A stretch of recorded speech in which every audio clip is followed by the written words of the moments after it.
वो साल दूसरा था, ये साल दूसरा है, तब हाल दूसरा था, अब हाल दूसरा।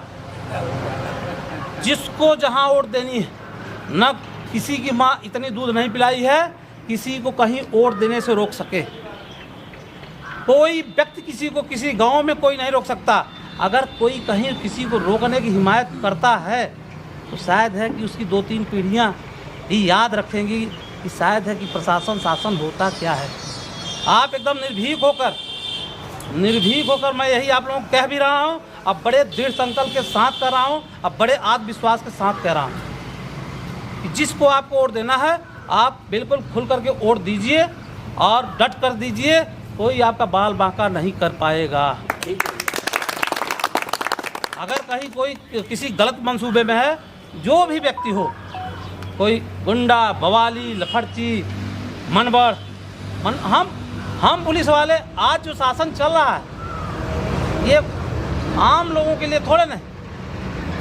आम लोग तो वैसे ही चल रहे हैं, वो तो सज्जन तो चल ही रहा है, लेकिन ये जो दुर्जन हैं, ये दुर्जनों को ही व्यवस्थित करने के लिए कि आप भी सज्जन बन जाओ, नहीं सज्जन बने तो सज्जन बना दिया जाएगा।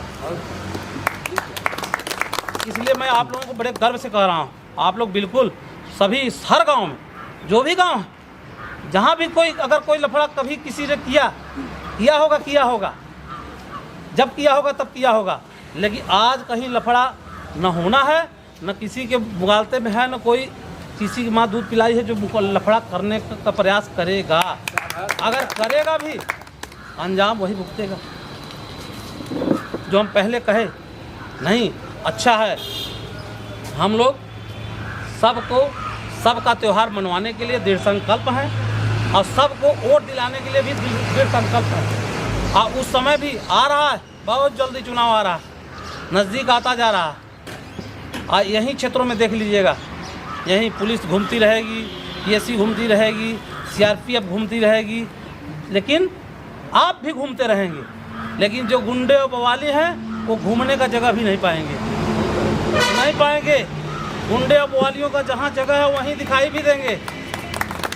ये नोट कर लीजिएगा आप लोग, जो भी हैं जहाँ भी हैं, इन्हें हम लोग छांट करके जहाँ भी हैं, जिसकी आवश्यकता जहाँ है वहीं अपने आप ये बारी से चले जाएंगे। एक दिन मिसेज थी, पत्नी, ऐसे ही बैठे थे हम लोग, हमारे भी 2 बच्चे हैं, 2 बेटा एक बेटी, 2 बेटा एक बेटी हमारे पास भी हैं। हमने अपने पत्नी को दिखाया, ये बताओ ये जो जिनको तुम पाल रही हो, क्या इन्हें 20 साल 25 साल 30 साल 40 साल 50 साल की उम्र में इनको एक ही साथ देखना चाहती हो, दोनों एक रहें, या इनको अलग अलग देखना चाहती हो? तो पत्नी बड़ा अच्छे से, बड़ा मंद मुस्कुरा कर कहीं की नहीं, क्यों, हम तो जीवन पर्यंत चाहती हूँ कि ये जब तक जिंदा रहें हमारे बच्चे तब तक एक ही रहें। और क्या?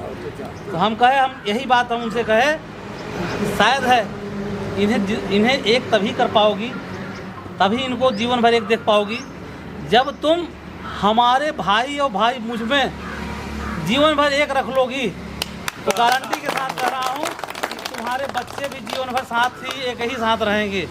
अगर हम दोनों भाइयों को, हम भी 2 ही भाई हैं, तुम्हारे भी 2 ही बच्चे हैं, अगर हम दोनों भाइयों को जीवन भर एक साथ रखवा ली तो शायद है तुम्हारे बच्चों को कोई अलग नहीं कर पाएगा। और अगर हम दोनों भाइयों को दूर करा दी तो शायद है कि ईश्वर भी दोनों तुम्हारे बच्चों को एक साथ तो नहीं रखेगा। क्यों? इसीलिए नहीं रखेगा, वो तो परंपरा का वाहक है, वो तो देख रहा है हमारे दादा बाबा होली दिवाली दशहरा कैसे मनाते थे, हमारे दादा बाबा ये शादी विवाह कैसे करते थे, हमारे दादा बाबा पिताजी माताजी ये कैसे रहती थी। हमारी और तुम्हारे सारे हरकतों को वो बच्चे देख रहे हैं, हमारे और तुम्हारे अच्छे कार्यों को सभी को हमारे छोटे बच्चे देख रहे हैं। बस अंतर इतना है, वो बोल नहीं रहे, अपनी वो मर्यादा में है, लेकिन जिस दिन उन्हें निभाने का समय आएगा वो अपनी बस उसी मर्यादा को निभाएंगे जो परंपरा से मिला है।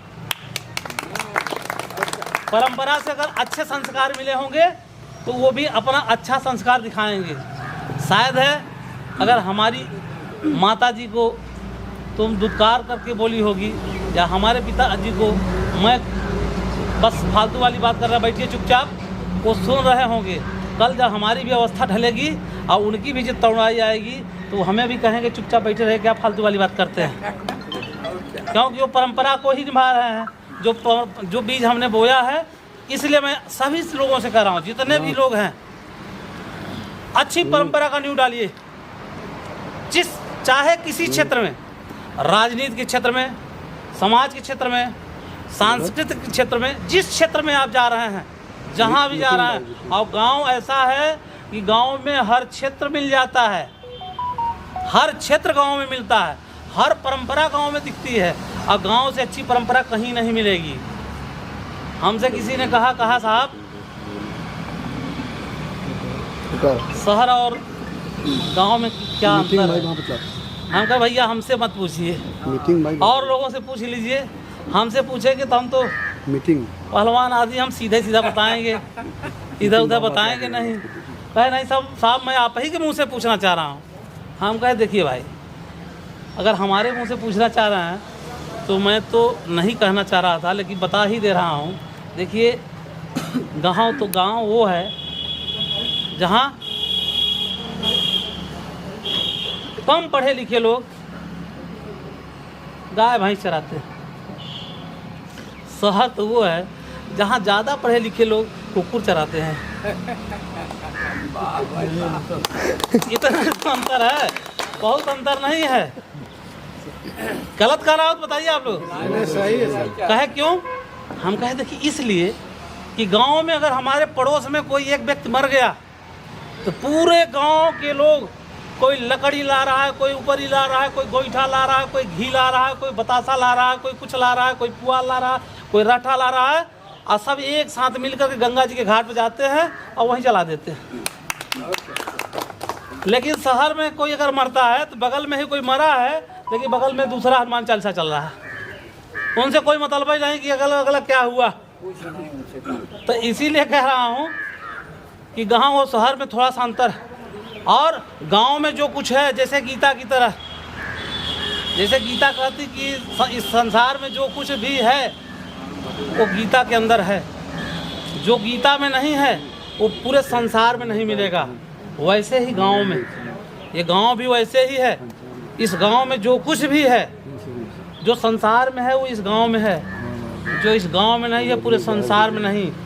क्या? संस्कार। संस्कार क्या गांव का संस्कार कहीं मिलता है क्या? कहीं। देखिए कितना अच्छा संस्कार है। जो बड़ा है, आया उसका सम्मान करते हैं, आया सम्मान करते हैं। शहर में चले जाइए, बूढ़े भी हैं तो भी, जवान है तो भी, एक के कोई आया 18 साल का बच्चा आ गया तब तक वो लग रहा है जैसे सबका पूर्वज यही है। लेकिन नहीं, गांव में नहीं। इसलिए मैं आप सभी लोगों से कहूँगा कि जो भी लोग हैं गांव में, यहाँ पे सभी लोग अपने पहले परिवार से शुरुआत करिए, परिवार से शुरुआत करिए। और पक्का मान के चलिए, अपने बच्चों को ज़रूर बताइए, ज़रूर बताइए। बच्चों को आप पहले अगर सहेज देंगे नहीं तो सब, प्रायः सभी लोग यहाँ अच्छे हैं। इक्का दुक्का जो दो चार इधर उधर उच्छृंखल हैं भी, चुनाव आते वो भी अच्छे हो जाएंगे। या तो अच्छे हो जाएंगे या तो क्षेत्र छोड़ के भाग जाएंगे।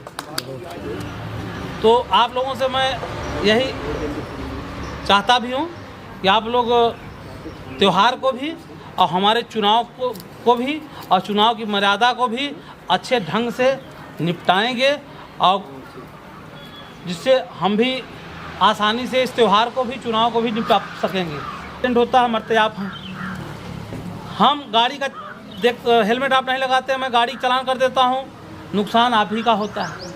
हाँ, कभी 1000 हो जाता है, कभी 2000, कभी 3000, कभी 4000, तो नुकसान किसका? आप ही का होता है। और जितना हेलमेट के चलान में आप नुकसान करा दे रहे हैं, उतना आप बच्चे के फीस जमा कर देंगे। तो कम से कम हमारी मीटिंग में जितने लोग आते हैं, ये तो ज़रूर समझ लें कि कम से कम जहाँ भी आप अपने बच्चों को भी बता दें कि हेलमेट लगा के ही जाना। यार दरोगा जी से सारी सिफारिश करा देंगे, लेकिन हेलमेट के लिए कहोगे तो वो कहते हैं कि मैं आपके बच्चे को बचा रहा हूँ। अपनी वाणी को मैं विराम देता हूँ। धन्यवाद।